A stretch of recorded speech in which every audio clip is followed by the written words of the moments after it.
It turned out to be architecturally very significant. I.M. Pei, who's a famous architect, said that if it had been built near New York, it would be world famous.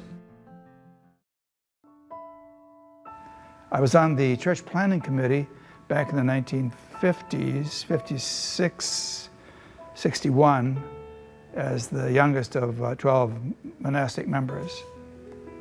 I think the abbot wrote to a dozen architects. 5 responded that they were interested and came here and were interviewed, although one of them, Walter Gropius, came here to tell us, he said, that we ought to hire Breuer. Marcel Breuer had been one of his, first of all, students and then collaborators. So Breuer came here with the recommendation of Walter Gropius, but he sold himself, I think, on his own personality. We found him easy to talk to, serious, thoughtful. He seemed to have a great sympathy for what we were thinking of as sort of basic monastic aesthetics. He said simple materials sympathetically used.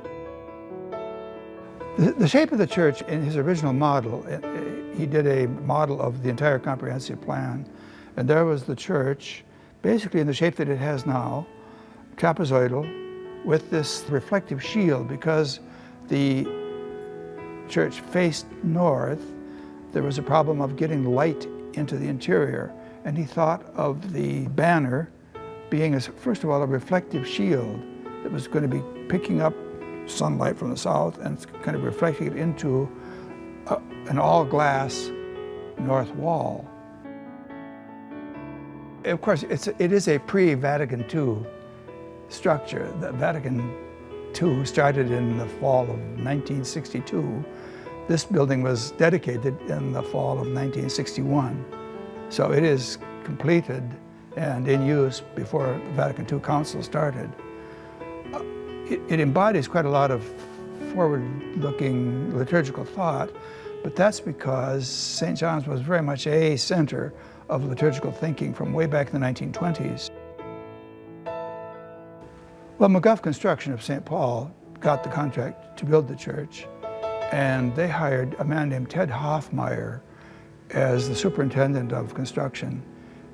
The formwork was incredibly complex.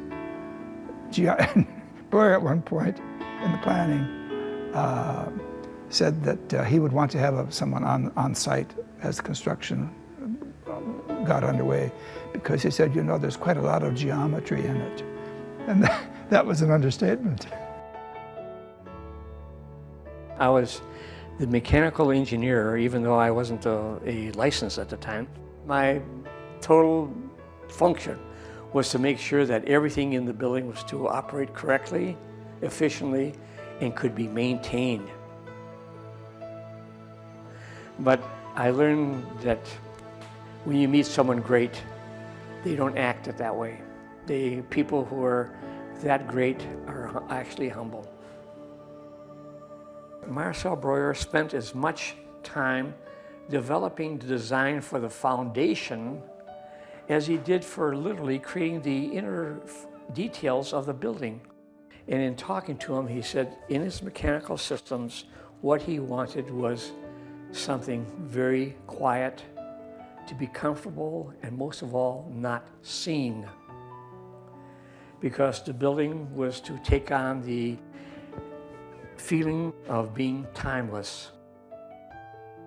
We weren't to talk about money or the cost of mechanical, because it was to be the best of this era and beyond. So, and even back then, we did something very innovative though.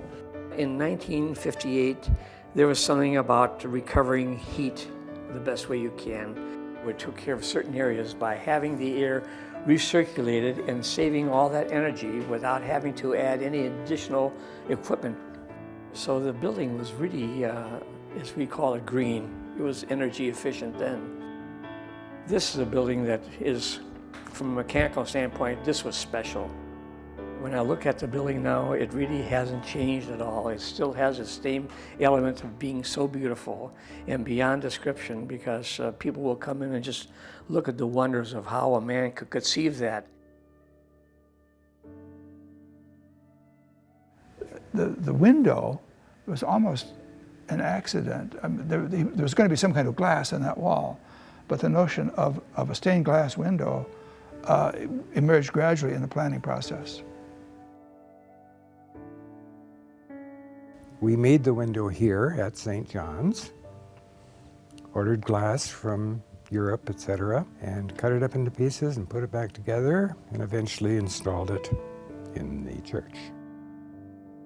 The window was designed by Mr. Bronislaus Bach. He was an artist on the faculty of the university.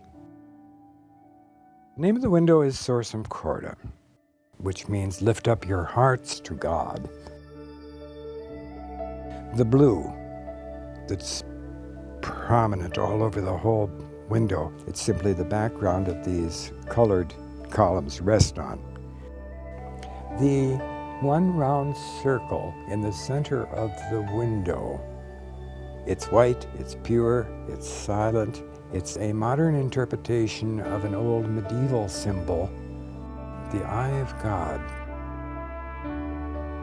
There are some straight lines radiating out into the various directions around it. These lines represent the grace of God working in us. And that's what the red section in the middle of the window means.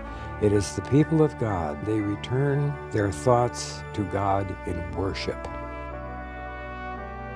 The two green columns refer to the Old Testament. One is the tree of good fruit, which is mentioned as being in the Garden of Eden. The other one is the tree of Jesse, which is a reference to the lineage of Christ.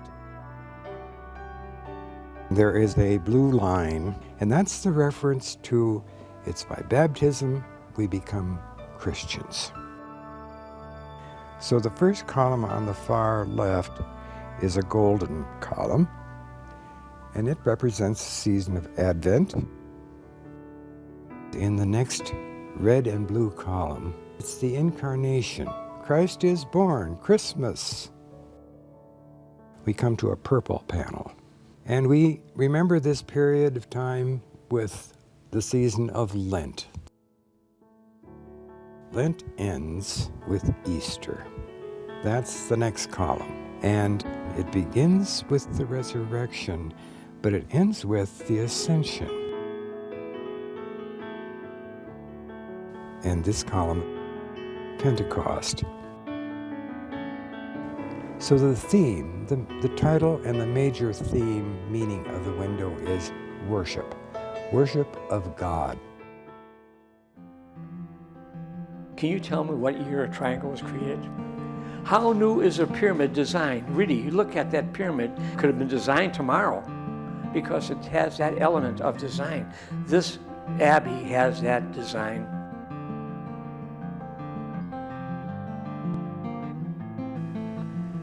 I think that the effect of the structure is rather timeless.